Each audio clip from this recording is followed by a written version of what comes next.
Jadi orang beriman itu tidak perlu menuntut wajah Tuhan Yesus seperti apa, atau membayangkan wajah Tuhan Yesus seperti apa. Itu bukan orang yang beriman. Kalau kalau dia ada mesti ada gambarnya. Bukan orang beriman seperti itu.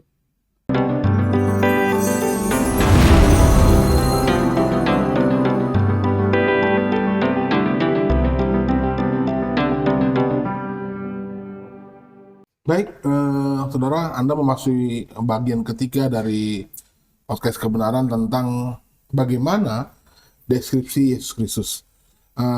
Kemarin Pak Gembala Kurnia di bagian pertama dan di bagian kedua dari judul podcast malam hari ini, kalau seandainya Alkitab sudah memberikan deskripsi tentang rupa Yesus Kristus yang dimana menurut Yesaya semaraknya rupanya pun tidak semarak, lalu Tidak di kitab tampan. lain juga dia tidak tampan, dan penistaan bagi seorang laki-laki kalau seandainya dia Rambut berambut panjang. Ya.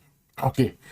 Dan juga di bagian kedua Pak Gembala Kurnia juga memberikan penjelasan lewat Alkitab bahwa sebenarnya kalau ada orang yang memiliki penglihatan berjumpa tentang Yesus Kristus, sebenarnya itu adalah pengalaman yang tidak cocok dengan Alkitab, karena bisa berdampak orang akan meragukan eksistensi Alkitab yang satu-satunya adalah firman Allah. Ya. Beranjak dari pengajaran yang seperti ini yang Alkitab mau, lalu akhirnya berkembang menjadi satu pertanyaan selanjutnya adalah lalu saat orang berdoa, dia harus membayangkan atau mengimani sosok Yesus Kristus yang seperti apa? Ya. Sesingkat itu pertanyaannya. Silakan Pak Kurnia bisa menjelaskan apa kata Alkitab tentang pertanyaan ini. Ya, kalau kita disuruh membayangkan bagaimana sih membayangkan Tuhan Yesus gitu kan. Coba kita baca Wahyu dulu. Wahyu pasal 1 ayat 13 dan sampai 15. Dan di tengah kaki Dian itu ada seorang serupa anak manusia, berpakaian jubah yang panjangnya sampai di kaki, dan dadanya berlilitkan ikat pinggang dari emas. Kepala dan rambutnya putih bagaikan bulu yang putih metah, dan matanya bagaikan nyala api, dan kakinya mengkilap bagaikan tembaga membara di dalam perapian. Suaranya bagaikan desau air bah. Ya, kemudian ayat 16. Dan di tangan kanannya ia memegang 7 bintang, dan dari mulutnya keluar sebilah pedang tajam bermata dua, dan wajahnya bersinar-sinar bagaikan matahari yang terik. Nah, jadi gimana membayangkannya? Saya ini Pak. Ya kan? Jadi kepala dan rambutnya putih, bagaikan bulu yang putih metah. Putih metah seperti apa kita nggak tahu. Putih sekali gitu. Dan matanya bagaikan nyala api. Dan kakinya mengkilap bagaikan tembaga membara di dalam perapian. Suaranya bagaikan desau air bah. Wah, itu suara siapa itu? Sinterklas itu. Santa Claus. Ya, jadi Sinterklas itu mau nyama-nyamain dia kayak Yesus sebenarnya. Iya. Nah, sebenarnya jadi membayangkan bagaimana? Kan ini kan yang dilihat oleh Rasul Yohanes di Pulau Patmos, dari penglihatan seperti itu. Kalau di Wahyu pasal 19 dari ayat 11 sampai dengan ayat 15. Lalu aku melihat surga terbuka. Sesungguhnya ada seekor kuda putih, dan ia yang menungganginya bernama Yang Setia dan Yang Benar. Ia menghakimi dan berperang dengan adil. Dan matanya bagaikan nyala api, dan di atas kepalanya terdapat banyak mahkota, dan padanya ada tertulis satu nama yang tidak diketahui seorang pun kecuali ia sendiri. Dan ia memakai jubah yang telah dicelup dalam darah, dan namanya ialah Firman Allah. Dan semua pasukan yang di surga mengikuti dia. Mereka menunggang kuda putih dan memakai lanan halus yang putih bersih. Dan dari mulutnya keluarlah sebilah pedang tajam yang akan memukul segala bangsa, dan ia akan mengembalakan mereka dengan gada dan besi, dan ia akan memeras anggur dalam kilangan anggur, yaitu kegeraman murka Allah yang maha kuasa. Dan pada jubahnya dan pada pahanya tertulis suatu nama, yaitu Raja segala raja dan Tuan di atas segala tuan. Iya, jadi kan dikatakan dan matanya bagaikan nyala api dan di atas kepalanya terdapat banyak mahkota. Jadi bagaikan kan gitu. Kemudian ada seperti kan begitu. Jadi Rasul Yohanes saja kita mendapat gambarannya saja kan begitu. Jadi tidak bisa mendeskripsikannya dengan jelas, dengan pas wajahnya bagaimana begitu. Nah, jadi dari keterangan Alkitab kita tidak mungkin bisa menjelaskan atau membayangkan wajah Tuhan Yesus seperti apa. Itu menurut catatan Alkitab ya. Jadi kita tidak mungkin bisa tergambar kok wajah Tuhan Yesus itu seperti apa. Jadi maka gambarannya masih seperti bagaikan kan begitu. Itu nggak bisa tergambar. Dan kalau kita memang beriman itu kan bukan sesuatu yang harus lihat ya. Betul. Itu masalahnya. Itu beriman. Kalau sudah melihat nggak perlu iman. Betul. Jadi orang beriman itu tidak perlu menuntut wajah Tuhan Yesus seperti apa atau membayangkan wajah Tuhan Yesus seperti apa. Itu bukan orang yang beriman kalau kalau dia ada mesti ada gambarnya. Bukan orang beriman seperti itu. Karena kalau kita melihat di Ibrani pasal 11 itu statement iman itu apa sih? Ibrani pasal 11 ayat 1. Iman adalah dasar dari segala sesuatu yang kita harapkan dan bukti dari segala sesuatu yang tidak kita lihat. Ya, jadi iman dasar dari segala sesuatu yang kita harapkan Dan bukti dari segala sesuatu yang Tidak kita lihat. Tuhan Yesus pernah berkata kepada Thomas ya, berbahagialah mereka yang percaya namun tidak melihat. Waktu itu kan Thomas nyangkal, gitu, nggak mungkin, gitu. Saya tidak akan percaya, padahal teman-teman yang lain sudah kasih tahu. Guru kita Tuhan Yesus bangkit, gitu. Dia ada Allah. Nggak percaya. Gitu. Sebelum saya sendiri cucukkan jari saya ke tangan yang berlubang paku itu, sekali-kali tidak percaya. Baru di minggu berikutnya Tuhan Yesus menampakkan diri di tengah-tengah murid-muridnya, dan ada Thomas di situ. Baru Thomas akhirnya ngomong apa? Ya Tuhanku, ya Allah. Maka kata Tuhan Yesus, berbahagialah mereka yang percaya namun walau tidak melihat. Gitu. Jadi itu bicara kepada orang-orang beriman. Jadi yang saksi mata itu baru bisa membayangkan kan gitu. kalau Yang bukan saksi mata kan nggak bisa ngebayang-bayangkan. Jadi kita ini orang yang beriman karena pemberitaan. Kalau Petrus semuanya itu dia beriman, tetapi mereka beriman juga sebagai saksi mata. Kalau kita baca kesaksian Petrus di 1 Petrus pasal 1 itu. 1 Petrus pasal 1 ayat 8. Sekalipun kamu belum pernah melihat dia. Ini bicara untuk yang penerima suratnya ya. Namun kamu mengasihinya. Ya. Kamu percaya kepada dia sekalipun kamu sekarang tidak melihatnya. Kamu bergembira karena sukacita yang mulia dan yang tidak terkatakan. Jadi tidak semua orang Kristen itu saksi mata. Yang saksi mata itu jelas-jelas adalah para rasul. Yang lainnya kan bukan orang yang menjadi percaya karena pemberitaan rasul-rasul. Itu banyak yang bukan saksi mata. Orang yang menjadi bertobat di hari Pentakosta di Kisah Rasul pasal 2 itu kan yang 3.000 orang ditambahkan, itu tidak semuanya adalah melihat peristiwa yang terjadi bagaimana Tuhan Yesus disalib. Bangkit. Mereka kan dari berbagai tempat Ya. datang ke tempat itu pada waktu itu. Mereka menjadi percaya karena pemberitaan rasul-rasul, bukan saksi mata. Mereka juga tidak berdoa membayangkan wajah Tuhan Yesus seperti itu, seperti apa, gitu. Dan tidak diperintahkan kita berdoa untuk membayangkan wajah Tuhan Yesus. Satu ayat pun dalam Tidak Alkitab. ada. Gitu. Mengapa? Ya karena memang tidak ada gambaran bagaimana menggambarkan wajah Tuhan Yesus. Gitu. Kalau salib, kita mau ingat Yesus disalib, gitu kan? Maka gambaran menggambarkan Yesus disalib itu adalah apa? Itu orang disalib penuh darah semua, gitu. Udah nggak kelihatan wajahnya.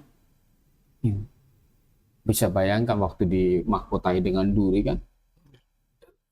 Ini kan darah keluar semua.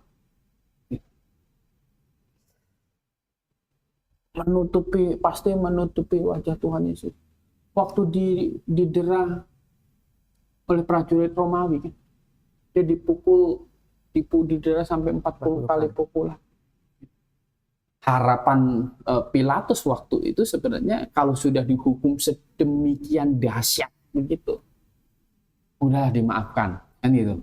Harapan Pilatus. Harapan Pilatus, gitu. Bebaskan saja. Karena apa? Karena dicambuk dengan cambuk Romawi itu tubuh itu hancur semua, nggak berbentuk. Itu kejamnya, Pak ya. Betul. Gitu. Karena dicambuk itu di ujung-ujungnya itu bisa diikatkan batu, pokoknya besi yang kalau itu pokoknya tujuannya untuk menghancurkan kulit. Bisa bayangkan. Gitu. Waktu Yesus sudah dihajar begitu, itu bagaimana tubuh Tuhan Yesus? Nggak bisa terbayangkan.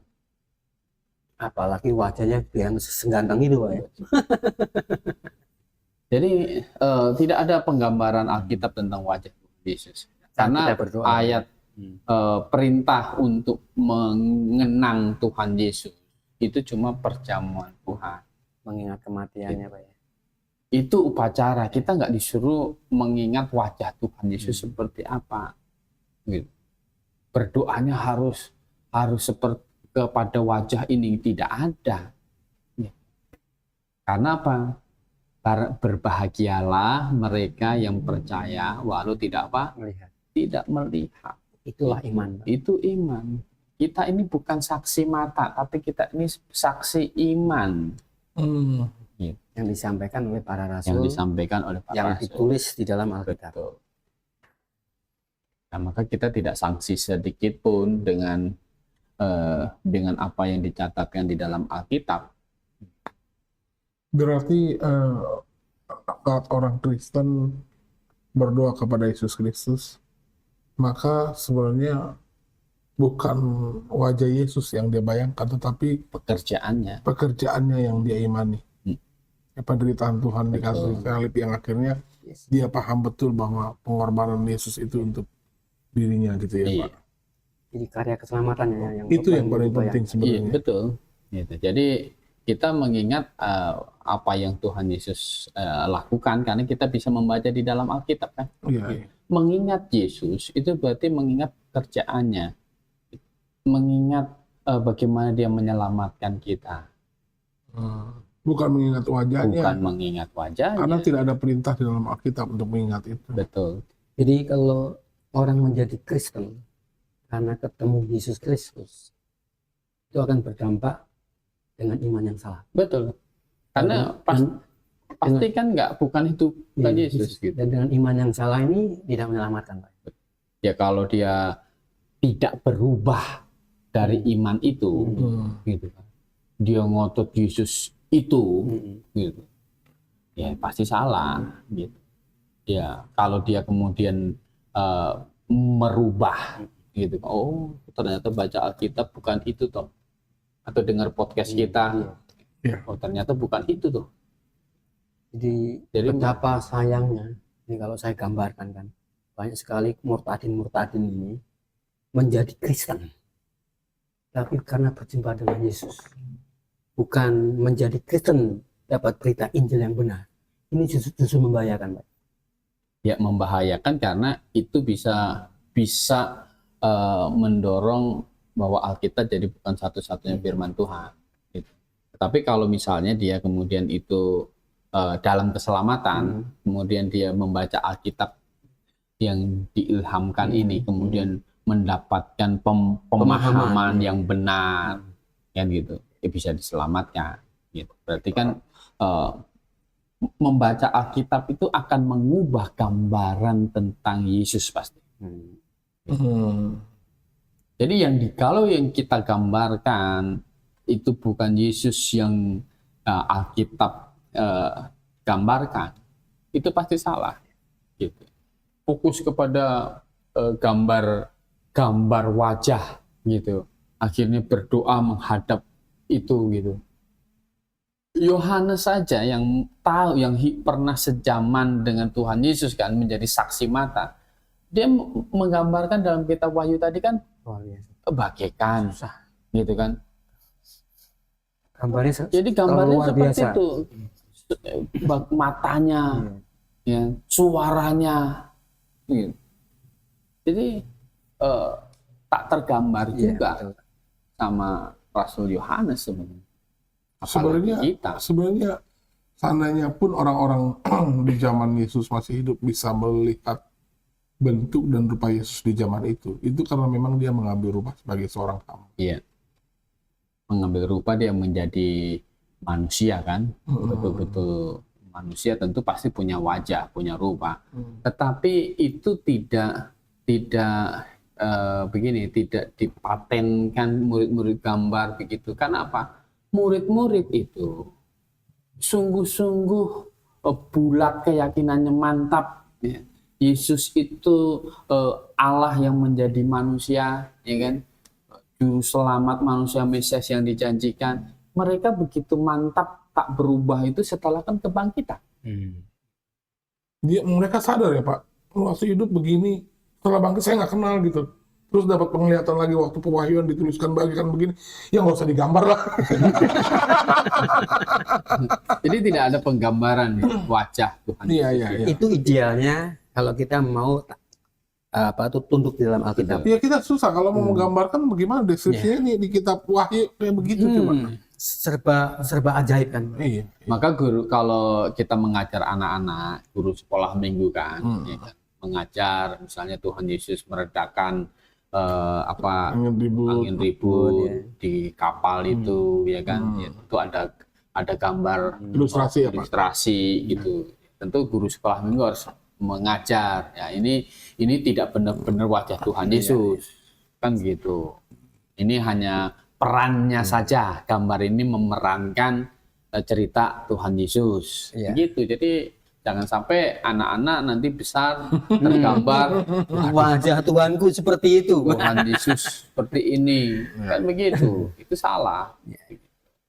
Karena kalau menggambarkan kemudian menyembah itu kan jadinya kan kayak ibaratnya membuat patung bagi diri dia sendiri, kan gitu. Itu kan sebuah kesalahan.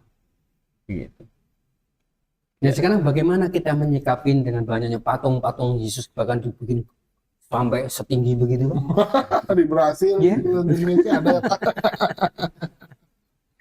Ya itu kita menyingkapinya ya gimana ya, itu pemerintah katanya menghargai pemerintah, makanya kan kebenaran itu bukan di tangan pemerintah. Gitu. Pemerintah kan tujuan pemerintah Indonesia bikin ini di sini kan untuk objek wisata, ini daerah Kristen gitu. Karena Indonesia kan mengakui 6 agama, 6 agama kan. Jadi kalau kita tahu itu bukan patung Tuhan Yesus gitu kan. Itu bukan patung Tuhan Yesus. Nggak ada wajahnya. Kita nggak ketemu wajahnya di dalam Alkitab pun juga nggak melarang. Patung melarang. Kalau untuk disembah. Kalau kita bikin patung Gajah Mada sebagai ini ya fungsi sejarah, ya boleh juga gitu. Baik, Oke. terima kasih Pak Gembala Kurnia, terima kasih Pak Yusias. Anda bisa mempelajari, kita bilang menguji apa yang sedang kami bahas malam hari ini. Bisa jadi ini menabrak keyakinan Anda yang sudah lama Anda pegang, tetapi demi kebenaran seharusnya Anda cek di dalam Alkitab. Apakah benar-benar Alkitab berbicara benar-benar seperti yang kami katakan malam hari ini lewat video malam hari ini.